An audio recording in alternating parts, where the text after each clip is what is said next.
우리 이제 하나님 말씀 구약성 예레미야 20장 1절 말씀 보시겠습니다. 우리 하나님 말씀 예레미야 20장 1절 말씀입니다. 찾으신 줄 알고 봉독 드리겠습니다. 예레미야 20장 1절 말씀입니다. 임멜의 아들 제사장 바스훌은 여호와의 성전의 총감독이라.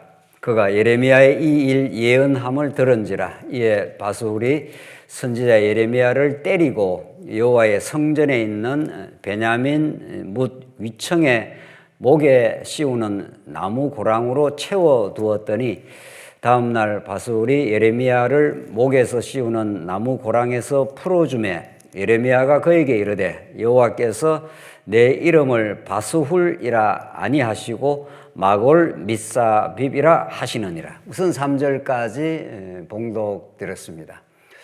우리가 지금 계속해서 상고해가는 예레미야 예언의 말씀은 이스라엘 역사 가운데 가장 참혹한 시기를 지나는 그 역사를 배경으로 하고 있습니다.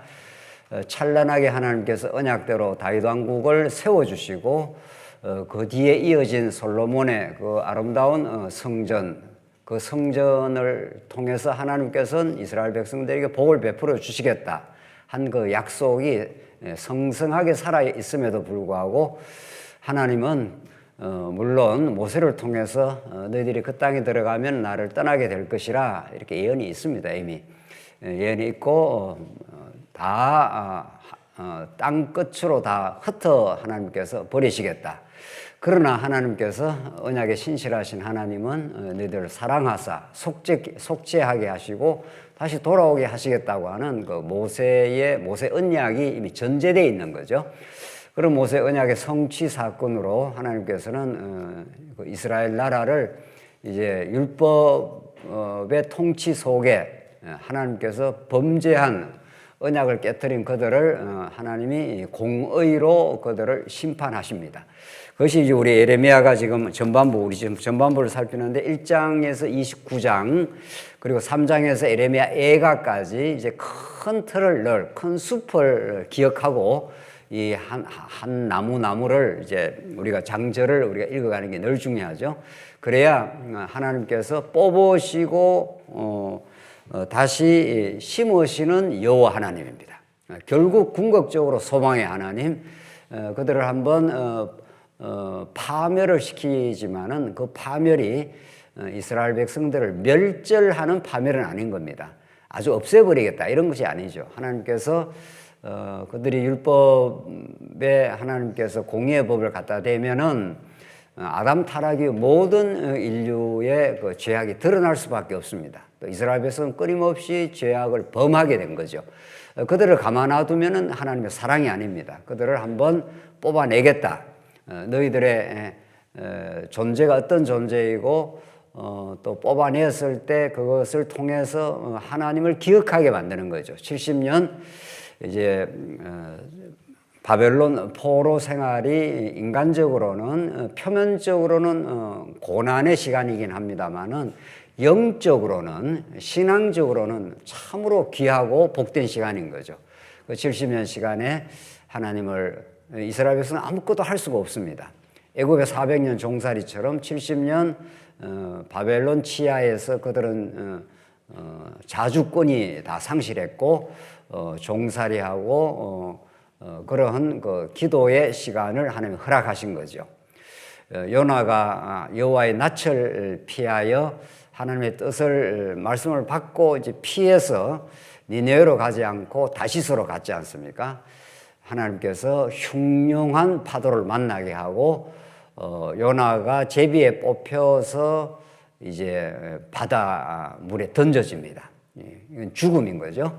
그 죽음의 바다, 저주의 바다 속에 하나님께서 던져버리지만 하나님께서 큰 물고기를 준비시켜 놓고 그 극심한 고난 속으로 인도해 가는 거죠. 그것은 하나님께서 요나로 하여금 하나님의 자비하심, 이방 아수르까지도 하나님께서 긍휼을 베풀 수 있으신 하나님, 하나님께서 박능쿨을 하나님께서 네가 아껴서 그 박능쿨 때문에 굉장히 그 잠시 기뻐하다가 박능쿨이 벌레에 의해서 이제 사라짐으로 굉장히 또 요나가 엄청 하나님 앞에 불만과 원망을 하지 않습니까? 네가 박능풀을 아끼고 사랑하는 것처럼 내가 좌우를 분별하지 못하는 12만 명의 그 아수르를 내가 사랑하지 않겠느냐, 아끼지 않겠느냐 하면서 그 요나서가 마지막 질문으로 끝납니다. 그토록 악독한 아수르, 이스라엘 백성을 짓밟았던 아수르, 그러나 아수르와 방불한 요나입니다. 그 이스라엘 백성들의 모습을 이제 들춰낸 거죠. 예레미야도 마찬가지입니다. 예레미야도 너희들의 어리석음, 너희들의 하나님의 언약 백성이지만 끊임없이 우상을 숭배하는 너희들을 그냥 놔둘 수가 없다. 요나를 큰 물 바다 가운데 내 던져버리듯이 이런 거죠. 그러나 큰 물고기를 준비해 놓고 던지는 거죠. 하나님께서 돌아오게 할 것을 이미 약속해 놓고 심을 것을 약속해 놓고 뽑아내신다. 이게 이제 예레미야의 큰 틀입니다. 우리 지난 시간에 예레미야가 깨진 옹기, 토기장의 옹기를 하나님께 깨트려 버린다. 그리고 그 도벳이 흰놈의 아들 골짜기가 죽음의 골짜기로, 시체가 널브러져 있는 골짜기로 하나님께서 만들어 버리겠다. 이렇게 했죠. 실제 그렇게 된 거죠. 역사 가운데 바벨론이 침공해 들어와서 바벨론이 아주 흉폭합니다. 아수르도 마찬가지고 아주 잔인한 그 세력들입니다. 그 세력들이 와서 남유다를 아주 뭐 썰어버렸습니다. 그래서 그 죽임의 골짜기를 만들었다. 우리 지난 시간 이 죽임과 철저한 멸망, 이것이 역설적으로 놀라운 복음이라는 거죠. 그러니까 옛자를 죽여야 새로운 자아가 탄생을 하죠. 여러분과 제 옛자가 그냥 있으면 계속 원망하고 어리석게 판단하고 그리고 진짜 하나님 앞에 감사와 기쁨이 없죠. 그러니까 그런 옛자를 무너뜨리게 하기 위해서 예수님이 우리의 모든 죄악을 걸머지시고 철저히 멸망된 거죠. 이게 십자가 죽음입니다. 예수님은 그냥 조금 죽는다는 말도 성립 안 합니다만은 철저한 고난입니다. 예수님께서 조롱받으시고 고난받고 머리에 가시 면류관 쓰시고 철저한 심판을 받는 모습이죠. 그게 우리 대신 받는 거죠. 그 속에 얼마나 놀라운 은혜와 사랑, 하나님의 용서와 하나님의 거룩한 하나님의 신실함이 담겨 있는 거죠.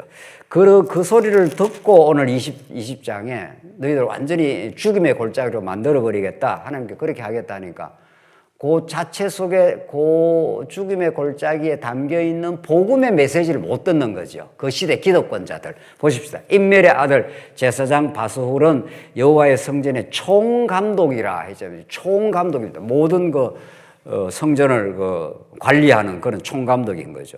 그러니까 예레미야 한 사람을 마음대로 조정을 하는 거예요. 마음대로 컨트롤하는 거죠. 그가 예레미야의 이 일 예언함을 들은지라. 이 일 예언입니다. 이 일 예언이 앞에서 우리 19장에서 말씀드린 이 땅을 죽임의 골짜기로 흰놈의 아들, 지옥불, 우리 신약의 그 게헨나라 우리 지난 시간에 했지 않습니까? 그게 아주 죽음의 시체가 널브러져 있는 그런 땅으로 만들어 버리겠다. 그러니까 이 지금 제사장 바스훌이 이제 성전의 총감독인데 그 시대의 기득권자들입니다. 그 자리 예레미야를 가장 싫어하는 거죠. 그들은 기득권을 유지하고 성전에서 총감독하면서 먹고 사는데 지장이 없고 그냥 하나님 앞에 불순종해도 사는데 문제가 없다. 이렇게 지금 생각한단 말이죠. 그런데 예레미야가 와서 완전히 죽음의 골짜기를 만들어 버리겠다. 이러니까 가장 싫어하는 거죠. 그래서 하나님의 뜻을 전하는 선지자는 항상 그 당대의 기득권자와 충돌하게 되어 있습니다. 그 당대 기득권자 하는 것은 이제 우상을 숨기는 자 이런 뜻입니다. 종교 권력을 가진 자 이런 자들하고 끊임없이 충돌하면서 하나님의 뜻을 전하게 되고 그것 때문에 고난을 겪습니다. 이것이 장차 오실 예수 그리스도의 고난을 상징하고 있는 거죠. 2절 한번 봅시다. 바스훌이 선지자 예레미야를 때리고 했지 않습니까? 여호와의 성전에 있는 베냐민 문 위층에 목에 씌우는 나무 고랑으로 채워두었더니, 이 나무로 이렇게 왜 옛날 이조 시대 때 그 감옥에 갇히면 이렇게 목에 씌우는 거 있지 않습니까?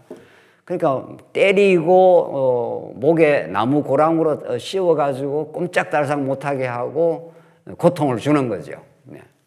그러니까 예레미야는 하나님의 뜻을 따라서 복음을 전했을 뿐입니다. 예레미야가 원래 예레미야 1장을 우리 읽어보면 이미 읽었는데, 내가 아이라서 예레미야를 통해서 말씀을 전해라 이렇게 해서 예레미야가 선뜻하지를 않았습니다. 하나님, 내가 아이라 내가 할 수 없습니다. 내가 이 말씀을 전하는 게 이게 고난의 길을 가야 되는데 그렇게 고사를 했지 않습니까, 예레미야가. 그런데 하나님께서 예레미야로 하여금 가게 만들었습니다. 가게 만든 그 길이 고난의 길이 된 거죠. 그게 나중에 축복의 길이 되는 거죠. 그래서 예레미야가 하나님의 뜻을 그대로 전했는데, 그대로 전한 것이 그 성전의 총감독이었던 바소울이 그 당시 성전을 지배하는 종교 권력자죠. 예레미야를 불러가지고 때리고 목에다가 이제 씌우는 나무 고랑으로 채워가지고 아주 고통을 주는 거죠. 3절, 다음날 바소울이 예레미야의 목에 씌우는 나무 고랑에서 풀어주매 예레미야가 그에게 이르되, 여호와께서 내 이름을 바소울이라 아니하시고 마길 미사빕이라 하시느니라. 그러니까 잠시 풀어줬습니다. 그러니까 예레미야는 거침없이 또 하나님의 뜻이 전달이 되는 거죠. 고난을 받고 고통을 받으면 위축될 것 같은데, 고통은 받았지만은 예레미야는 하나님의 뜻을 전가하지 않을 수가 없습니다. 이게 이제 고난을 주시지만 고난이 예레미야를 더 단단하게 만들어가는 과정인 거죠. 그래서 여호와의 말씀을 그대로 전합니다. 내 이름을 바스훌이라 아니하시고 마골 미사빕이라 하시는, 마골 미사비라니까 그 밑에 난 밑에 보면은 뜻이 사방으로 두려움이 된다 이런 뜻입니다. 사방으로 두려움이. 그 바스훌이라는 그 성전의 총감독이 예레미야를 엄청 핍박을 했지 않습니까? 근데 내 이름을 이제 바꾼다 이런 뜻입니다. 내 이름이 사방에 두려움이 이제 임하게 되는 그런 일이 일어난다. 즉 쉽게 말해서 이제 남유다가 완전히 초토화가 된다. 엄청난 그 바벨론의 말발굽에 와서 초토화시키고 성전 불태우고 사로잡혀 가고 시드기야의 두 눈이 뽑히고 뭐 이런 엄청난 그 비참한 일이 일어난다. 두려움이 이제 온 주변에 일어난다 이런 말입니다. 사실 여호와께서 이같이 말씀하시되, 보라, 내가 하나님이 하시는 일입니다. 내가 너와 내 모든 친구에게 두려움이 되게 하리니, 이제 두려움이 임합니다. 그들이 그들의 원수들의 칼에 엎드러질 것이요. 똑같은 말이죠. 앞에 우리 19장에서 죽임의 골짜기가 된다 했던 대로 원수들의 칼에 엎드러질 것이요. 내 눈은 그것을 볼 것이며, 그 죽임의 현장을 눈으로 목도를 하게 된다는 겁니다.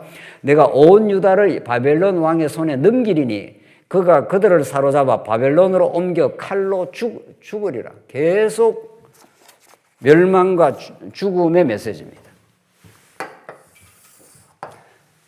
이게 이제 하나님께서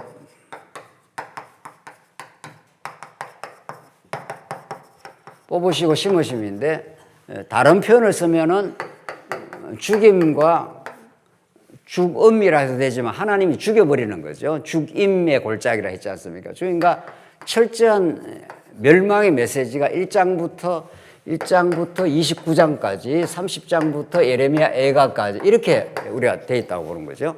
그러니까 계속 앞에서 하나님의 무서운 심판이 이제 드러납니다. 이 공의의 심판인 거죠. 하나님은 의로우신 분입니다. 죄를 간과하지 않습니다. 죄를 그냥 넘어가는 법이 없다는 거죠. 왜냐하면 하나님께서 반드시 심판하고 다시 의롭다 하셔서 하나님 나라 백성을 만드시는 분이기 때문에 그렇습니다. 그래서 5절 보시면 또 내가 또 이 성읍의 모든 부와 그 모든 소득과 그 모든 귀중품과 유다 왕들의 모든 보물을 그 원수의 손에 넘기리니, 몽땅 다 탈취해 가지 않습니까?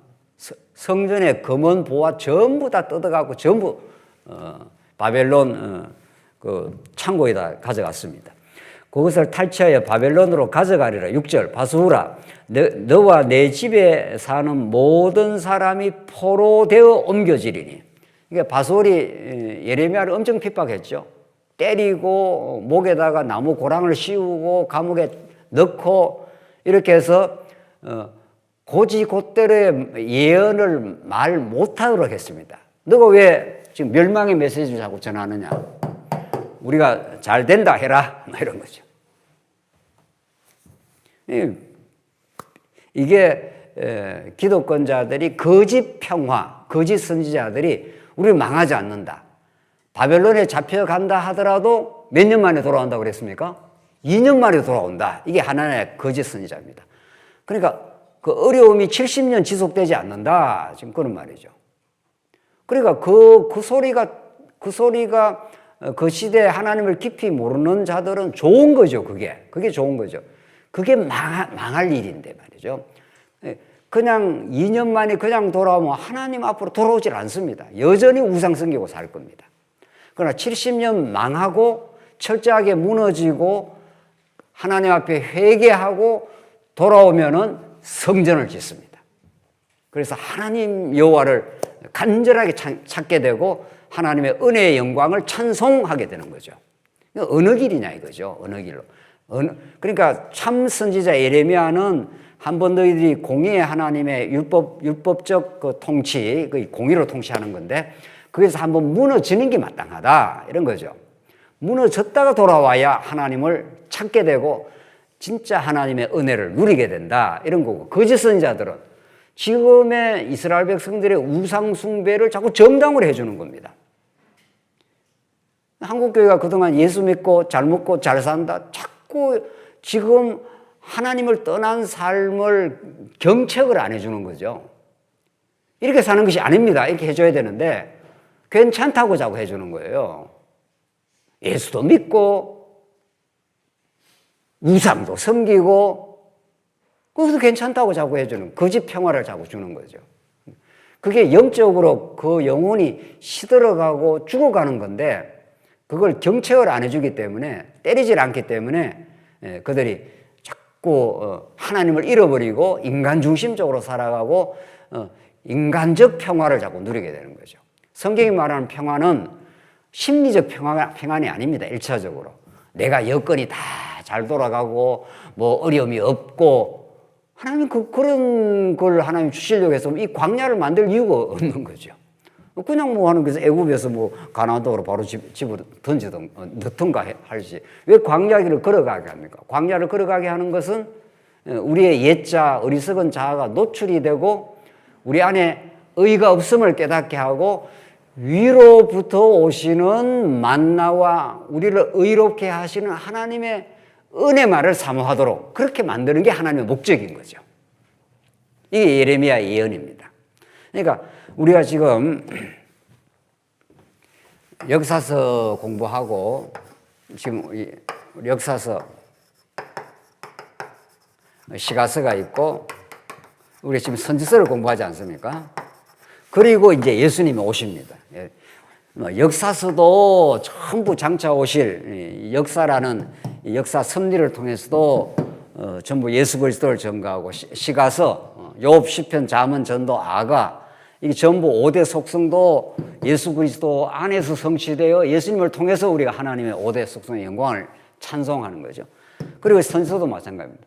선지서도 장차 오실 예수 그리스도의 하실 일을, 죽음과 부활을 뽑아내고 심는 게 예수님 십자가에서 철저하게 무너지시고 새롭게 부활하는 거죠. 예수님께서.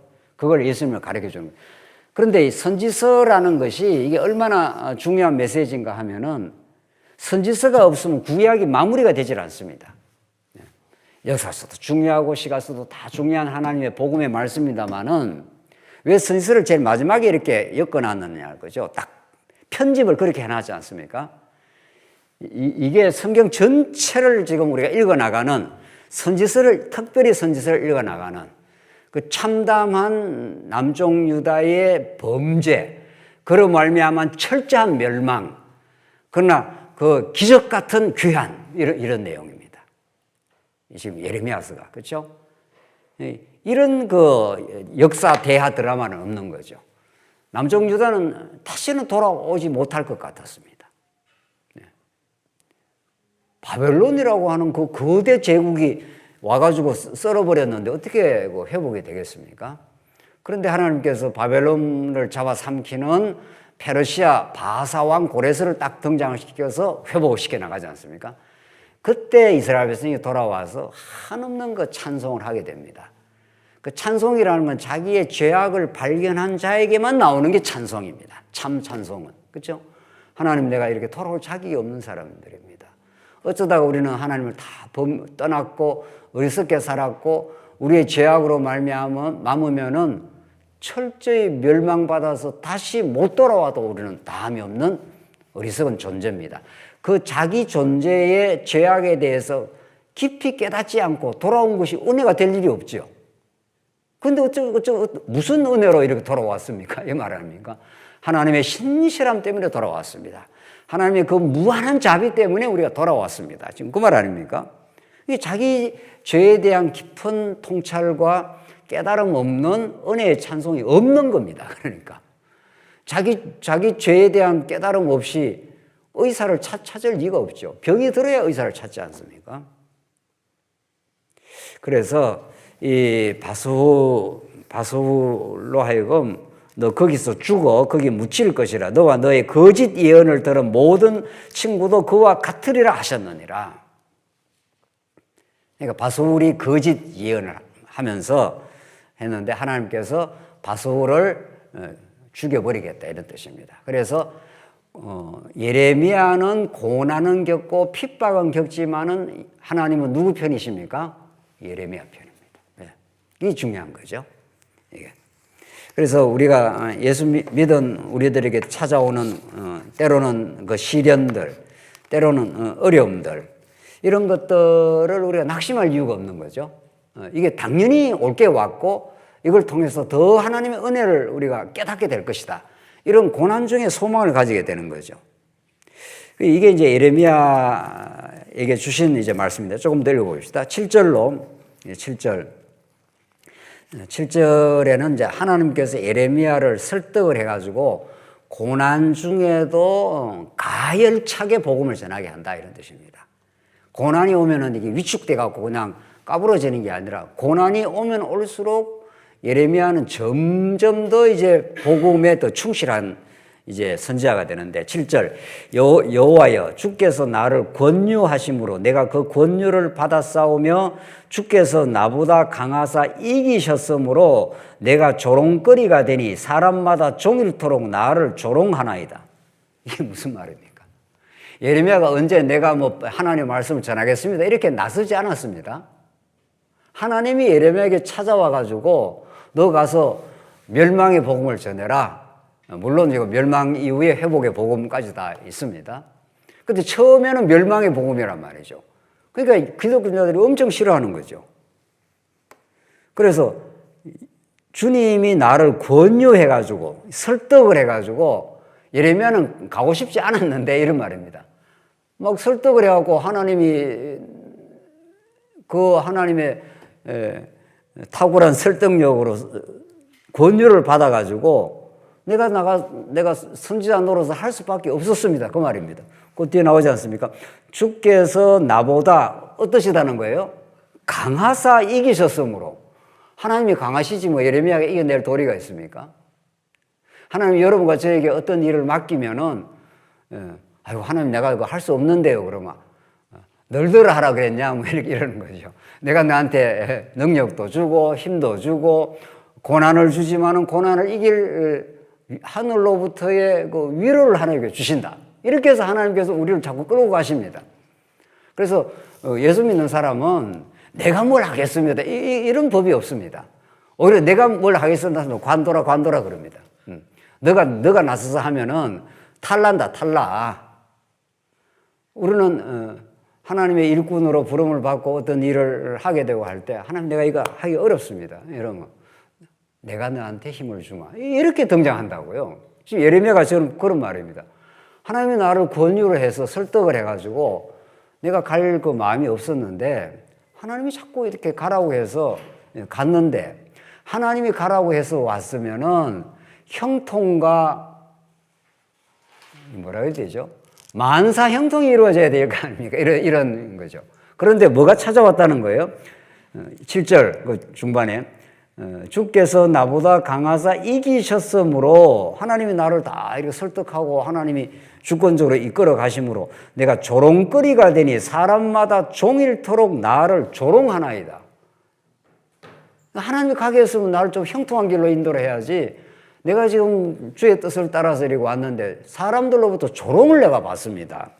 8절 내가 말할 때마다 외치며 파멸과 멸망을 선포함으로 나오죠? 파멸과 예레미야가 뭘 지금 전했습니까? 파멸과 멸망을 선포한다. 너희들 다 뽑아낸다. 바벨론 가서 다 죽는다. 뭐 이런 말이에요.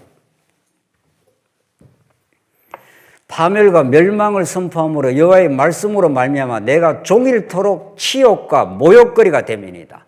조롱받고 치욕받고 모욕거리가 지금 되어서 너무 고통스럽고 힘듭니다. 이런 말이죠. 자, 그런데 한 9절 보십시오. 내가 다시는 여호와를 선포하지 아니하며 그의 이름은 말하지 아니하리라 하면 나의 마음이 불붙는 것 같아서 골수에 사무치니. 골수가 뭡니까? 골수가 뼛속.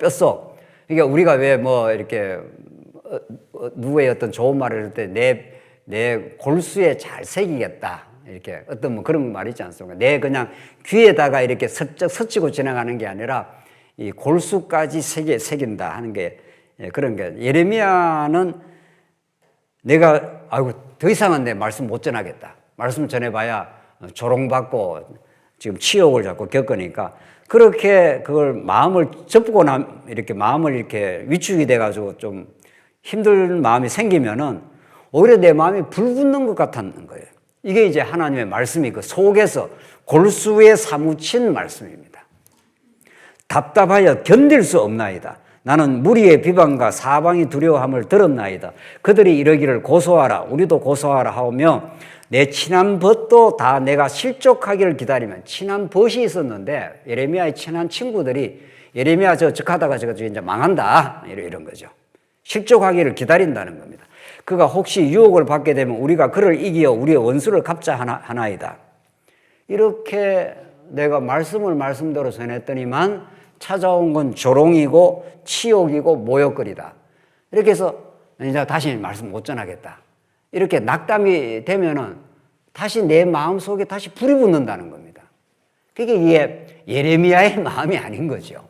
예레미야의 육신적 마음이 아니고 예레미야와 함께 하신 하나님의 영, 우리 신약 시대로 말하면 성령께서 우리에게 불을 붙인다는 겁니다. 그러니까 고난이 와서 아이고 이거 더 이상 못 하겠다 이러면 내 마음에 더 불붙는 마음이 다시 일어난다는 겁니다. 예레미야 1장으로 한번 가보겠습니다. 예레미야 1장으로. 예레미야가 어떤 말씀을 소명으로 듣는가 한번 봅시다. 예레미야 1장 5절 말씀입니다. 내가 너를 모태에 짓기 전에 너를 알았고 내가 배에서 나오기 전에 너를 성별하였고 너를 여러 나라의 선지자로 세웠노라 하시기로 내가 이르되 슬프도소이다. 예레미야의 반응입니다. 하나님이 너를 여러 나라의 선지자로 너를 성별하고 선지자로 세웠다 하면은 하나님 감사합니다. 이렇게 나가지 않았다는 겁니다. 이 시기가 어떤 시기입니까? 경랑의 시기입니다. 이 시기가 지금 남쪽 유다가 지금 바벨론이 1차 침공, 2차 침공에 의해서 불바다가 되고 있는 이런 시기에 어려운 시기에 복음을 전하라 이래야 되는 거죠. 모든 게 형통하고 잘 돌아가고 교회도 잘 돌아가고 이럴 때 목회자로 세우면 아주 좋겠죠. 네.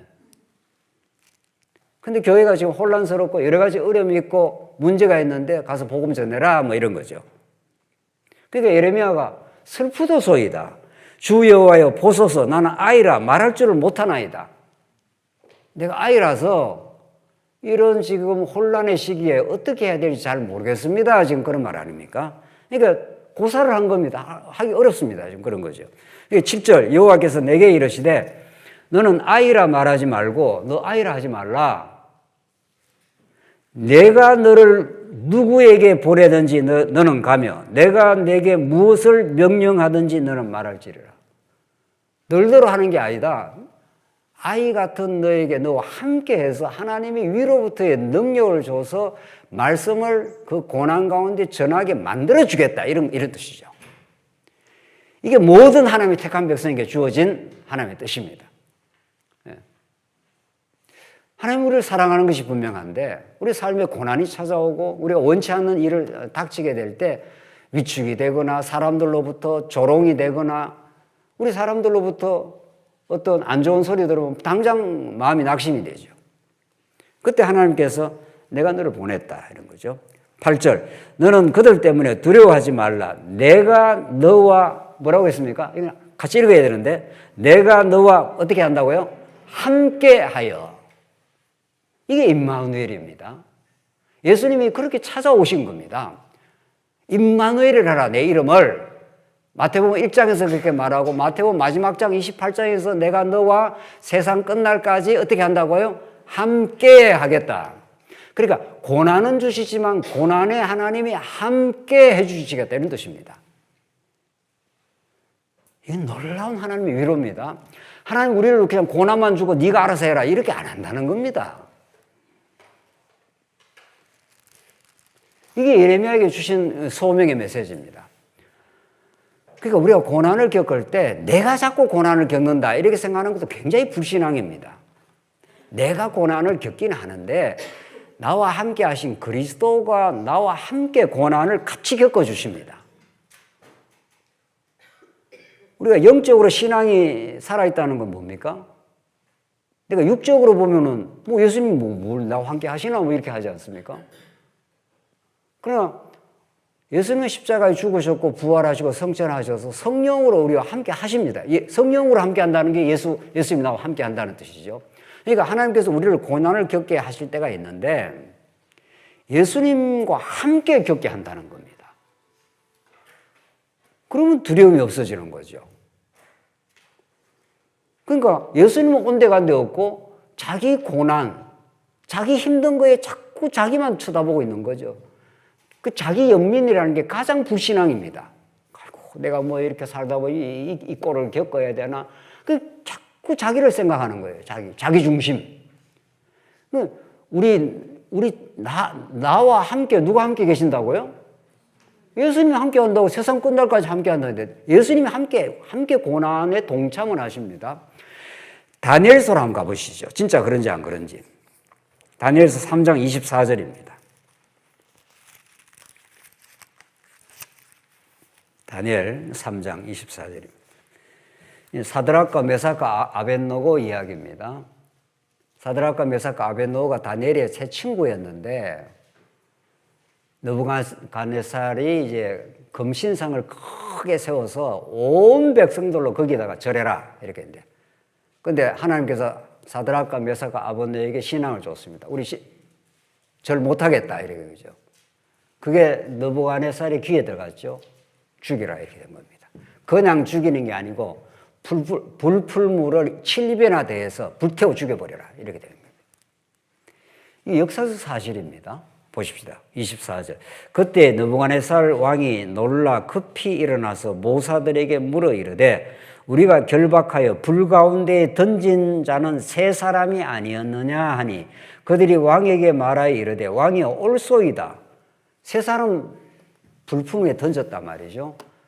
그런데 이 세 사람이 죽질 않고 그 불풀무 7배나 뜨거운 그 용광로 같은 불풀무에서 이제 나오는 사건 아닙니까? 살아나오는데 세 사람이 있는 게 아니고 몇 사람이 있었다 그랬죠? 네 사람이 있습니다. 이게 정말 이런 복음이 있습니까? 그래서 25절 왕이 이제 놀란 겁니다. 이게 왜 세 사람 던졌는데 네 사람이 어른거리느냐? 지금 그 말 아닙니까? 25절 왕이 또 말하여 이르되 내가 보니 결박되지 아니한 몇 사람이라고요? 네 사람이 불 가운데로 다니는데 이렇게 되어 있습니다. 세 사람은 불 가운데 던졌는데 몇 사람이 있다고요? 네 사람이 불 가운데 다니는데 상하지도 아니하였고 그 넷째 모양은 신들의 어떻게 해요? 아들과 같도다. 느부갓네살도 어른 눈치를 좀 챘어요. 이 네 사람 중에 넷째 사람은 세 사람은 사드락과 메삭과 아벳노고 다니엘의 세 친구가 내가 금신상 절 모하겠다 해서 이제 죽음의 불fun으로 들어갔지 않습니까? 저 죽여라 이렇게 된 거죠. 불태워 죽여버려. 그런데 네 사람이 어른거렸다는 겁니다. 그들이 보니 넘어가서 하는 이야기가 넷째 모양은 신의 아들과 같다. 진짜 하나님의 아들이 함께 하신 거죠. 그래서 그 불풀무의 그 뜨거운 불풀무 속에서 장차 오실 하나님의 아들 예수 그리스도를 예표적으로 지금 말해주는 거죠. 그러니까 여러분과 제 고난에 누가 함께 하신다고요? 주님이 함께 하십니다. 이 고난이 왔을 때 자꾸 자기 연민에 빠져가고 내가 못나서 이렇게 고난을 겪지, 내 같은 거 살 이유가 없지. 그게 가장 불신앙이라는 겁니다. 왜 자기를 봐요? 자기를 묵상하면 나오는 게 어리석음밖에 없습니다. 우리가 고난이 있어요. 누구를 묵상하라고요? 예수님을 묵상을 해야죠. 예수님이 우리와 함께 해주시고, 예수님이 이 고난에 동참해 주시고, 사드락과 메삭과 아벳노고와 함께 하신 신의 아들 예수 그리스도가 있는 거죠. 예수님이 우리가 동참을 해서 우리가 고난이 있긴 하지만 이기게 만들어 주시는 거죠. 이걸 사도 바울은 너무도 확신을 했습니다. 사도 바울은 고난으로 점철된 인생을 살아갔습니다. 복음을 전하는 그 이유 하나 때문에. 그런데 사도 바울의 그 고백을 보면은 고린도후서 6장 가보시죠. 고린도후서 6장입니다. 고린도서 6장 4절 말씀을 보겠습니다. 사도 바울이 자기가 그 고난 중에 얼마나 놀라운 복을 누리게 됐는가. 진짜 복이 어디에서 이루어지는가 한번 보십시오. 진짜 복이. 하나님이 주시는 베라카, 그 하나님 나라의 천국의 복, 하나님이 우리와 어떻게 함께 하시면서 우리를 사랑하시는가. 그게 이제 진짜 복인데 말이죠. 그냥 잘 먹고 잘 살고 건강하고 아무 문제 없고 그걸 복이라 그러지 않습니다. 성경에는. 그냥 그건 하나님이 주신 삶의 여건입니다. 그럴 수도 있고 고난이 올 수도 있고 아플 수도 있고 뭐 여러 가지 여건이 있을 수 있죠. 우리는. 그런 삶의 여건이 어떻든지 간에 하나님을 하나님으로 아는 것. 그게 진짜 복이라는 거죠. 사도 바울이 어떻게 정언하는가 한번 보십시다. 6장 4절입니다. 오직 모든 일에 하나님의 일꾼으로 자천하여 많이 견디는 것과 많이 견디고 살았습니다. 사도 바울은. 그렇죠? 오늘 본문의 말씀에 따라 많이 견딘다는 것은 그만큼 많은 일들을 겪은 거죠. 지금 어디죠? 6장 4절.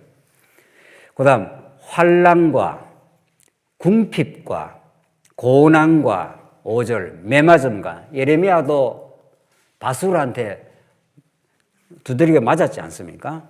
갇힘과 난동과 수고로움과 자지 못함과 먹지 못함 가운데서도 4절 5절이 사도 바울이 겪은 고난의 실상이었습니다. 이런 것들을 사도 바울이 겪어갔다. 복음을 복음대로 잘 전한 사도 바울입니다. 잘 전했으면 모든 게 형통할 수 있어야 된다는 게 우리의 인간적 기대지요. 그런데 4절, 5절에서 이 모든 고난을 겪음 가운데서도 이제 6절 보십시다. 깨끗함과 지식과 오래 참음과 자비함과 성령의 감화와 나오죠? 성령이 함께 했습니다. 사도 바울과. 성령께서 감화를 했다는 거예요. 감동을 주신다는 거예요. 주님이 나와 함께 하신다고. 이 고난에 주님이 동참을 하시고 이 고난을 통해서 이 땅에 하나님 나라가 세워지는 일에 하나님께서 이를 사용하신다고. 나를 하나님만 바라보는 신앙을 키우려고 하나님께 이렇게 하셨다. 이게 이제 믿어진 거죠. 바울에게는. 그 믿음으로 사는 사람들이죠. 우리는. 행위로 사는 사람이 아니죠. 내가 뭘 했다 안 했다 이걸로 사는 사람들이 아니죠. 어떤 일을 할 수도 있고 못할 수도 있고 잘할 수도 있고 좀 미숙할 수도 있는 겁니다. 우리는. 그 행위에 근거해서 내 삶의 어떤 정체성, 가치를 얻는 사람은 조금은 일이 되면은 기쁨이 왔다가 조금 일이 안 되면 또 뭐가 찾아올 겁니까? 반드시 절망과 좌절이 찾아옵니다. 어떤 인간의 행위에 따라서 자기의 정체성을 찾는 사람. 우리는 행위에 근거해서 자기의 정체성을 찾는 사람이 아니라 누구에 의해서 정체성을 찾습니까? 예수에 의해서. 예수 믿음에 의해서 정체성을 사는 사람이죠. 예수를 믿는 게 우리 삶의 유일한 복입니다. 예수 믿는 게 우리 삶의 어떤 형편에서도 복을 누리는 그 현실인 거죠. 그래서 성령의 감화와 거짓이 없는 사랑, 그 사랑도 거짓이 많은 사랑이 있다는 겁니다. 왜 거짓이 없는 사랑이라고 딱 이렇게 묘사를 해놨겠어요? 껍데기로 사랑하는 거, 사랑하는 척 하지만 다 자기를 위해서 하는 것, 그런 사랑이 있을 수 있다는 겁니다. 7절, 진리의 말씀과 하나님의 능력으로 의의 무기를 좌우에 가지고 영광과 욕됨으로 그래서 어떨 때는 영광도 찾아오고 욕됨도 찾아오고 그런다는 거죠. 악한 이름과 아름다운 이름으로 그러했느니라. 어떨 때는 욕을 얻어먹기도 하고 어떨 때는 뭐 또 복음 전하는 것 때문에 아름다운 이름을 얻기도 했다. 그런데 우리는 속이는 자 같으나 그다음에 뭐라고요? 참되고 무명한 자 같으나 어떻게 유명한 자고. 사도 바울이 원래는 상당히 유명한 사람이었는데 예수 믿고 나서 이리저리 쫓겨다니면서 복음을 전하러 다녔습니다. 그래서 무명한 자처럼 그냥 별 볼 일 없이 다니는 것 같았지만 유명한 자, 이때 유명이라는 건 세속적인 유명이 아니라 하나님이 알아주신다 이런 뜻 아닙니까? 그렇죠? 여러분과 제 삶에 하나님이 여러분의 고난을 알아주시고 그 고난 속에 신앙을 키워가시는 하나님이 함께 하신다고 믿어지면은 우주를 창조하신 분이 내 이름을 알아주시고 내 상황을 다 알아주시면 그것처럼 큰 위로가 돼 있겠나요? 죽은 자 같으나 보라 우리가 살아있고 징계를 받는 자 같으나 죽임을 당하지 아니하고 근심하는 자 같으나 항상 기뻐하고. 참 놀라운 메시지입니다. 이런 복음이 있나요? 그러니까 예수를 믿는다는 것은 때로는 표면적으로는 성도들의 어려움에 동참하기도 하고 이러다 보니까 성도들을 염려하기도 하고 또 때로는 자기가 고난을 받아서 이래저런 근심하는 일을 겪지만 근심하는 자 같으나 항상 기뻐. 그러니까 주님이 함께 하시니까 예수님이 나와 함께 해서 이 일을 통해서 하나님의 뜻을 이루시고 우리 신앙을 더 단단하게 만들어 가시고 이 일을 통해서 복음이 땅끝으로 전파되게 하신다. 하나님의 동행과 동참, 하나님의 함께 하심이 있는 거죠. 그게 기쁨이 되는 겁니다. 가난한 자 같으나 많은 사람을 부요하게 하고. 이거 보십시오. 이거 정말 사도 바울은 뭐 많은 다 잃어버리고 자기의 기득권들 다 포기하고 이리저리 유리방황하는 것처럼 보였지만은 가는 곳곳마다 하나님 나라 복음이 전파되었고 그 복음을 듣는 사람마다 삶이 충만해졌습니다. 복음이 그렇게 만든 거죠. 복음을 들으면은 자기의 정체성과 자기 삶이 충만해집니다. 충분해, 이것으로. 이렇게 살아도 충분해. 더 이상 바랄 게 없어. 뭐 이런 거죠. 그걸 우리는 예수를 믿는다. 이렇게 말합니다. 예수를 믿는데도 충만하지 않고, 날 부족하다는 징징거리는 소리. 그건 예수를 제대로 믿은 게 아닙니다. 예수를 정말로 전곡으로 믿었다면, 예수를 통해서 하나님을 아버지라고 믿었다면, 이런 말이죠. 많은 사람을 부유하게 하고 아무것도 없는 자 같으나, 그 다음에 여러분이 같이 읽죠. 시작. 모든 것을 어떻게 해요? 가진 자로다. 모든 걸 가진 자랍니다. 하나님을 아버지로 모시면 모든 걸 가진 자라는 겁니다. 이런 놀라운 인간의 그 부요함, 이게 진짜 예수 믿는 거 아닙니까? 사랑하는 성도님들, 어떻게 우리가 예수를 믿느냐? 이게 여러분과 저의 평생의 화두입니다. 도대체 예수는 어떤 분이고 예수를 믿는다는 게 어떤 거냐? 이런 거죠. 사도 바울이 이렇게 정확하고 분명하게 지금 말해주지 않습니까? 아무것도 없는 자 같으나 바울은 많은 걸 잃어버리고 그냥 헐헐 그냥 다녔습니다. 근데 모든 걸 가진 자라는 거예요. 필요한 모든 걸 하나님이 채워주셨다는 겁니다. 먹을 것, 입을 것도 바울에게 다 채워줬습니다. 복음을 전파하는 재정적 후원도 그때그때 나타났습니다. 성도들한테 구걸하지 않았습니다. 이게 뭐 하나님 뜻이니까 좀 협력하시죠. 이런 말 안 했다는 겁니다. 그냥 이게 하나님 뜻이고 이 길을 갑니다 하면 그때그때 나타났다는 겁니다. 그때그때 다 하나님이 감동하고 역사해서 이게 주의 종에 가는 길이고 여러분과 저가 이 땅을 살아가는 삶의 원리입니다. 예수는 그렇게 믿는 거죠. 하나님이 우리를 예수를 믿게 한 그 담대함, 이 세상의 가치 기준에 의해서 이리저리 치이지 아니함.